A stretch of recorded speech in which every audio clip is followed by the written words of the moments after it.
El héroe que logre conquistar esta carrera será recordado en todo el mundo. Bajo el sol despiadado del desierto, nace la Steel Ball Run, una competencia donde el polvo, la sangre y la ambición se funden en una sola travesía. Jinetes y caballos lo arriesgan todo para atravesar los Estados Unidos de costa a costa. El premio asciende a $50 millones, pero el dinero es apenas la superficie de algo mucho más grande, porque entre los participantes no todos corren por la gloria. Algunos persiguen poder, otros buscan venganza, y hay quienes cargan dentro de sí deseos mucho más oscuros, imposibles de confesar, impulsos capaces de llevarlos más allá de cualquier límite humano. En una carrera así, solo los más astutos, o los más temerarios, vivirán para contarlo. Esta es la historia de Steel Ball Run. Todo ocurre en esta nueva dimensión. Estados Unidos vive una época de expansión y transformación constante. La frontera simboliza la conquista del oeste, y más allá de ella se impone el llamado sueño americano, avanzando sobre la tierra a costa de los pueblos originarios hasta extenderse hacia el Océano Pacífico. En medio de ese escenario, aparece un joven indígena llamado Sandman, corriendo con una velocidad asombrosa. Los hombres de su pueblo intentan detenerlo, porque ha robado y escondido libros pertenecientes a los colonos, algo que estaba prohibido. Pero Sandman posee un talento extraordinario. Corre más rápido que un caballo gracias a técnicas que observó en los atletas blancos, y su resistencia es tan grande que su velocidad parece casi sobrenatural. Después de una frenética persecución, consigue refugiarse en una cueva. Mientras tanto, el narrador explica que en aquel año muchos viajeros y corredores terminaron llegando a ese lugar, impulsados por los vientos de Santa Ana y por la esperanza de encontrar una vida mejor. Así empieza Steel Ball Run. Días más tarde, el 23 de septiembre de 1890, en una apartada playa de San Diego, la vida transcurre con aparente normalidad. La gente disfruta de su jornada sin imaginar que está a punto de presenciar el nacimiento de un acontecimiento histórico. En una elegante mansión propiedad de Steven Steel, un millonario visionario recibe a la prensa y a sus invitados. Allí, anuncia oficialmente la creación de la Steel Ball Run, una carrera que comenzará en esa playa de San Diego y terminará en Nueva York. Será la primera competencia en atravesar todo el país, de extremo a extremo, completamente a caballo. Los participantes deberán recorrer 4.000 millas divididas en 9 etapas y el premio final será de 50 millones. Solo uno podrá quedarse con la victoria absoluta. Mientras la multitud escucha con emoción, un joven inválido se aleja del lugar, consciente de que una carrera como esa parece estar fuera de su alcance. Entre los reporteros presentes, uno pregunta si se permitirá competir a un alemán llamado Rokatuo, que pretende participar usando una de sus recientes invenciones, el automóvil. Steven responde que el espíritu pionero es precisamente la esencia de la carrera y que, mientras alguien esté dispuesto a aceptar el desafío, el medio no importa. Otro periodista cuestiona el costo de inscripción, $150, insinuando que es un abuso. Steven explica que esa suma cubre la organización, la alimentación y diversos gastos necesarios, pero también deja claro algo inquietante. Cada participante deberá ser precavido porque algunos, amparados por la segunda enmienda, podrían portar armas de fuego para defenderse. Cuando alguien plantea la posibilidad de que nadie logre llegar a la meta,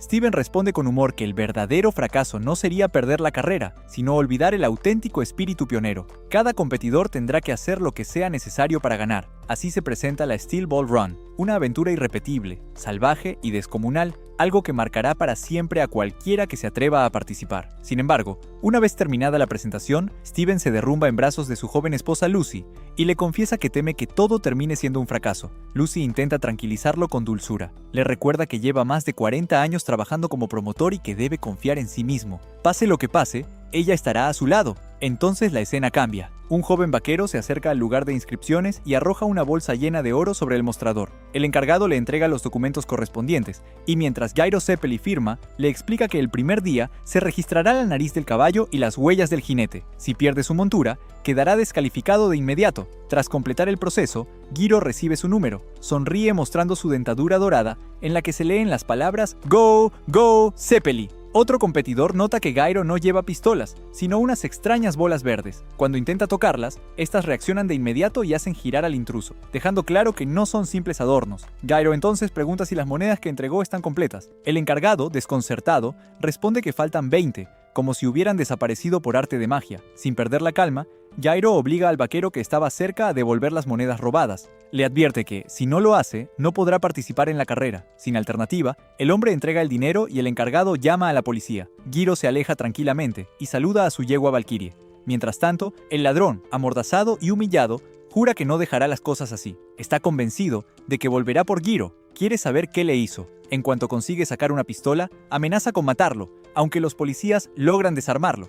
Aún así, insiste en que Jairo podría haberlo matado si hubiera querido. y promete que algún día se vengará. Los agentes intentan detenerlo, pero Giro les pide que lo dejen libre. Dice que no presentará cargos. Eso sí, exige que le devuelvan el arma al hombre. Con ese gesto queda claro que se aproxima un duelo a la vieja usanza. Gairo le dice al ladrón que la señal será cuando él se incorpore. La multitud se reúne de inmediato para presenciar el enfrentamiento, y entre los curiosos aparece Johnny Joestar, observando con creciente interés. El ladrón, visiblemente nervioso, intenta retirarse del asunto diciendo que todo era una broma y que sería mejor olvidarlo. Pero en cuanto Gairo parece distraerse, el delincuente aprovecha para disparar. Gairo responde con una steel ball y le retuerce el brazo al instante. Le advierte que lo más sensato es retirarse. Si insiste, morirá allí mismo. El hombre intenta volver a disparar, pero su brazo se dobla de una forma imposible y la pistola termina disparándose contra él mismo, causándole la muerte. Los oficiales atónitos preguntan al sheriff qué deben hacer, pero en esa época los duelos todavía eran legales. No pueden intervenir.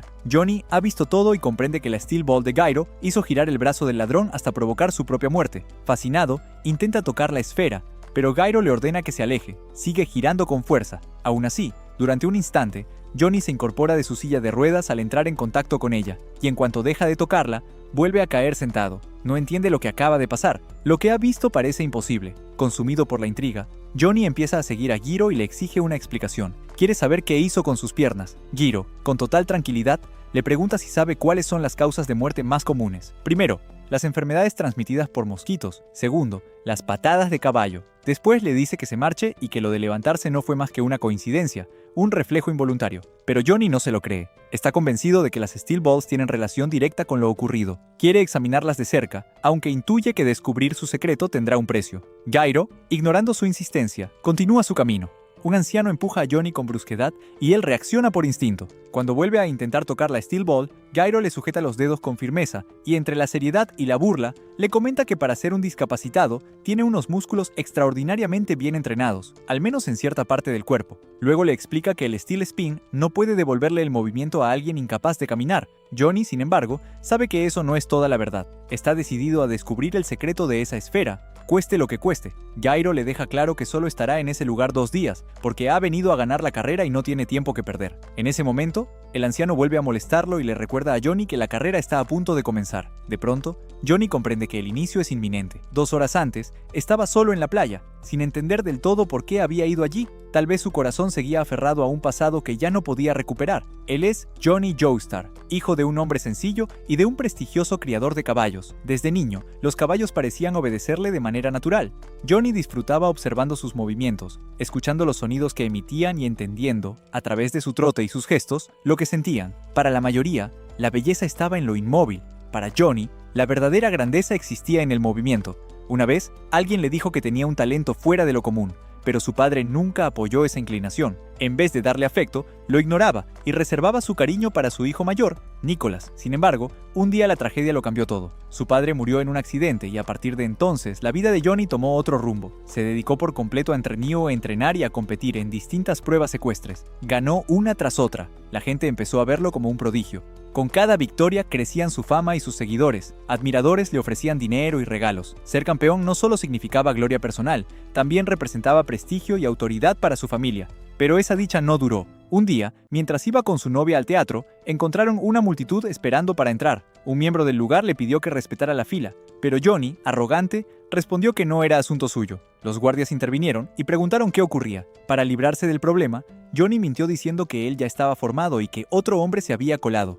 Como resultado, lo expulsaron. Entonces, apareció de nuevo el mismo sujeto y le disparó por la espalda. Johnny sintió como las fuerzas lo abandonaban de inmediato. Lo llevaron al hospital, pero aquel lugar era miserable y estaba casi abandonado. Los enfermeros maltrataban a los pacientes. En una ocasión, Johnny, incapaz de valerse por sí mismo, se ensució encima y fue completamente ignorado. Cuando protestó, lo golpearon y hasta le extrajeron sangre de las piernas. Incluso siendo famoso, había sido abandonado por todos, incluso por su propio padre. En el presente, Johnny se arrastra con esfuerzo hasta el encargado de las inscripciones y le suplica que encuentre una forma de permitirle participar. Al mismo tiempo, Giro observa a Valkyrie y le pregunta si ve a alguien capaz de vencerlos. Al girar la cabeza, descubre a Johnny siendo arrastrado por su caballo. Los demás jinetes no entienden por qué sigue insistiendo. Lleva así desde la noche anterior. A pesar de su fama, muchos lo consideran una vergüenza para el deporte. Además, notan que una de sus piernas está atravesada, lo que vuelve su situación aún más grave. Por si fuera poco, el caballo que intenta montar es viejo, malhumorado y detesta a los jockeys. Algunos le dicen a Jairo que debería ayudarlo, pero él se niega. Cree que, si Johnny es capaz de montarlo, debe demostrarlo por sí mismo. En ese momento aparece Sandman para registrarse. Quiere entrar a la carrera, pero no tiene dinero de los hombres blancos. En lugar de dólares, ofrece una esmeralda. El encargado, impresionado por su determinación, acepta y le entrega un número junto con las reglas. Sandman asegura que no necesita caballo. Sus piernas bastan para cruzar el país. Participará porque necesita el dinero de los blancos y piensa conseguirlo sin depender de nadie. Mientras tanto, en su mansión, Steven Steele reflexiona sobre la carrera que comenzará al día siguiente. A la vez, el viejo caballo de Johnny finalmente se detiene y le permite recuperar el aliento. Con la llegada del amanecer, Giro piensa qué objetos meter en su mochila, unas tijeras, su peluche o cualquier otra cosa que pueda servirle. Los demás competidores ocupan sus posiciones, tensos y concentrados, mientras el presentador anuncia con solemnidad el inicio de la gran Steel Ball Run. El ambiente está cargado de expectación, jinetes, público, nervios y el inevitable olor a estiércol que domina la pista. Entre los espectadores ya hay favoritos claros. Está el vaquero de Wyoming, Mountain Team, con su imponente caballo Shadow Rider. También el maestro de equitación de Mongolia, Dot Han, montando a Number One. Desde el Sahara llega Abdul, célebre por su habilidad. Y, por supuesto, el gran favorito del público, Diego Brando, que por haberse inscrito primero, lleva con orgullo el número 1. Steven da las últimas instrucciones. La primera etapa será corta y terminará cerca de una iglesia. El ganador recibirá una ventaja de 1 hora para la siguiente etapa, además de un premio de $10,000. Dicho eso, declara inaugurada la competencia y luego invita a la alta sociedad a acompañarlo en uno de sus trenes de lujo para observar la carrera desde una posición privilegiada. A pesar del dolor y del agotamiento, Johnny y su caballo consiguen llegar hasta la línea de salida. Está exhausto, apenas puede respirar, pero sigue murmurando la misma pregunta: ¿cuál es la verdad detrás de las Steel Balls? Gairo, al verlo, comenta que eligió un gran caballo, uno viejo, prudente, experimentado, ni impulsivo ni torpe, un animal que sabrá cuándo detenerse y cuándo avanzar. Ese caballo simplemente lo ayudará. Gairo sabe bien quién es Johnny, entiende que debe confiar tanto en el talento que tuvo como jockey como en la capacidad del muchacho para dominar a la montura. Mientras todos los competidores se preparan, Johnny le susurra a su caballo, pidiéndole ayuda. El animal responde con fuerza, lo impulsa y hace girar su cuerpo. Finalmente, Johnny consigue montarlo.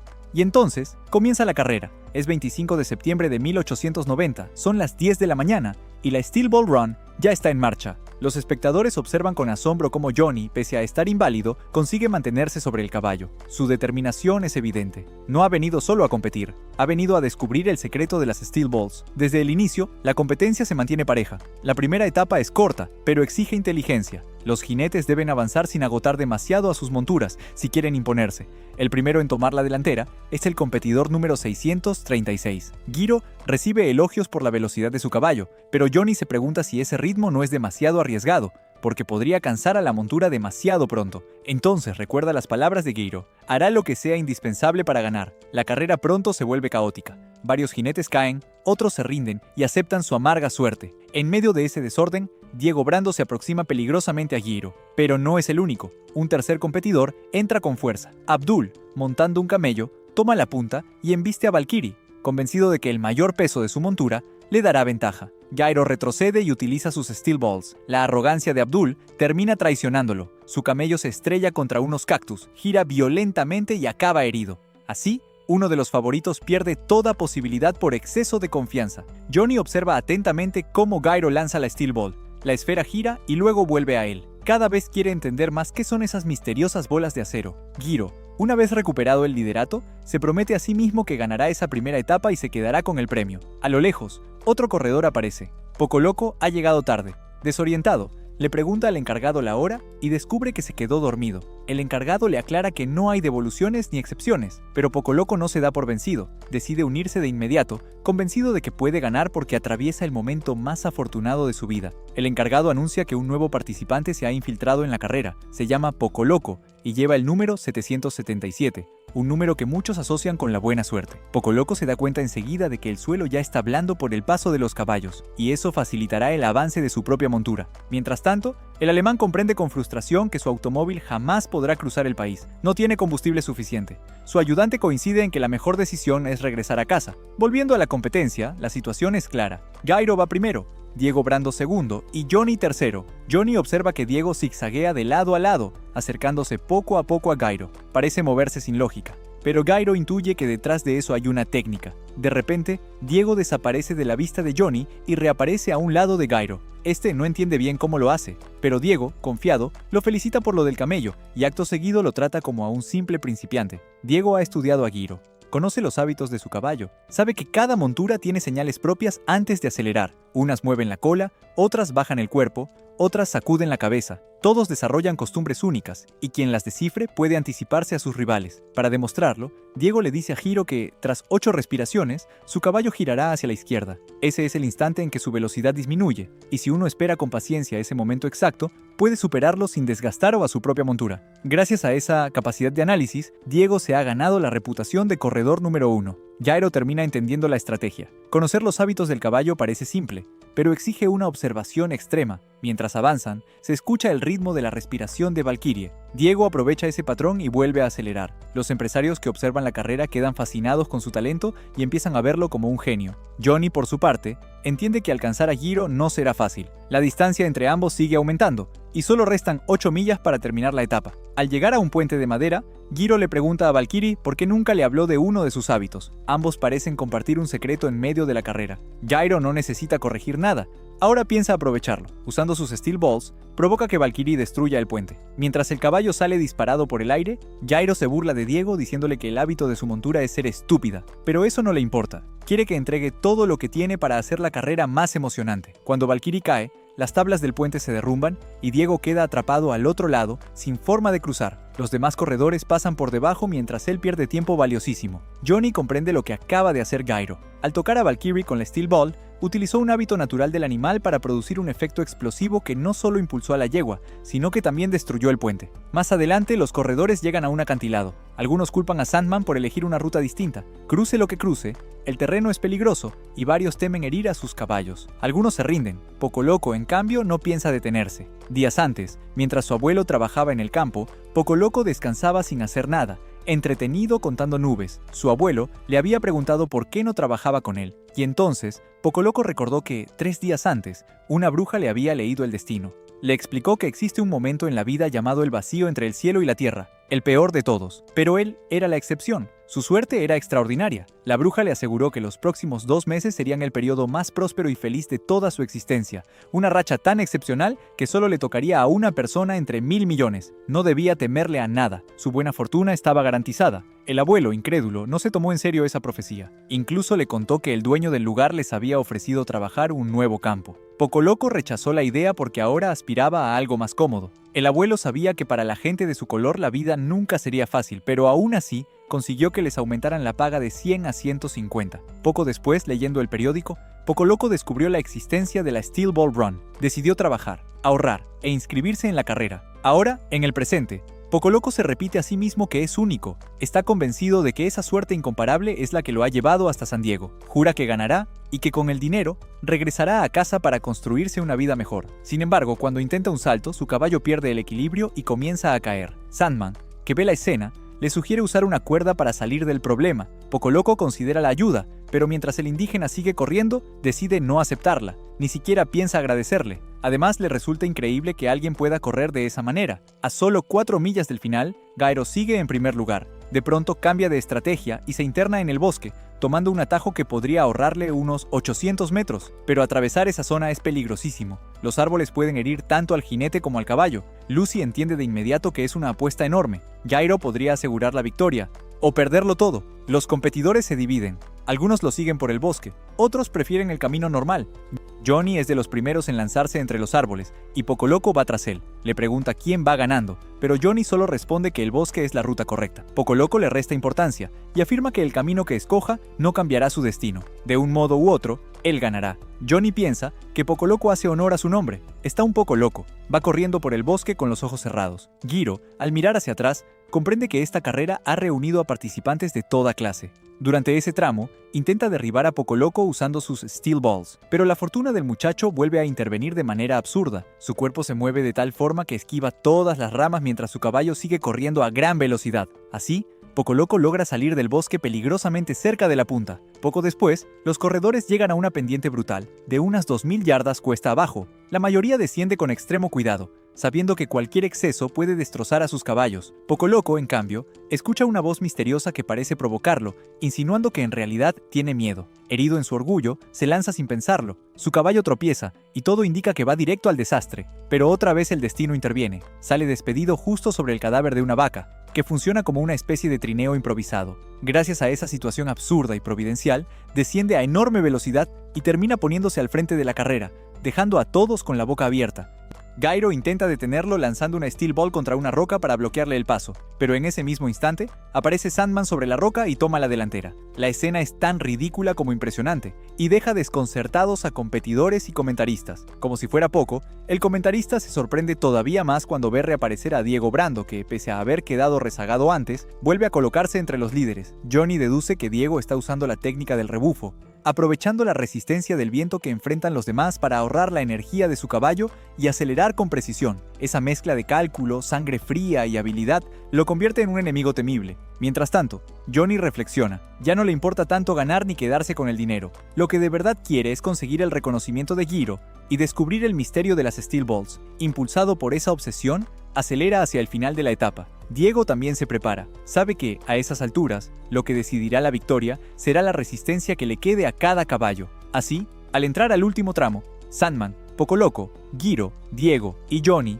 llegan agrupados a la cabeza de la carrera. En medio de esa tensión, Gyro comparte con Johnny un detalle crucial. Los vientos de Santa Ana, que llegan desde México, pueden aprovecharse del mismo modo que un barco usa sus velas. En los últimos 100 metros, Gyro aplica un giro a su capa y logra que se abra al viento, capturando su fuerza y generando sustentación según el principio de Bernoulli. Gracias a esa maniobra brillante, arriesgada y perfectamente calculada, Valkyrie recibe un impulso final devastador. Gyro Zeppeli supera a todos sus rivales y cruza la meta en primer lugar, asegurándose la victoria de la primera etapa de la Steel Ball Run. La multitud estalla en gritos y aplausos. Johnny observa la escena y comprende que algo más profundo lo ha arrastrado hasta esta carrera. A eso él lo llama esperanza. Para Johnny, esto no es simplemente el comienzo de una competencia. Es el inicio de una transformación. Son sus verdaderos primeros pasos, no en el sentido físico, sino en el camino hacia su madurez y hacia el descubrimiento de su propio valor.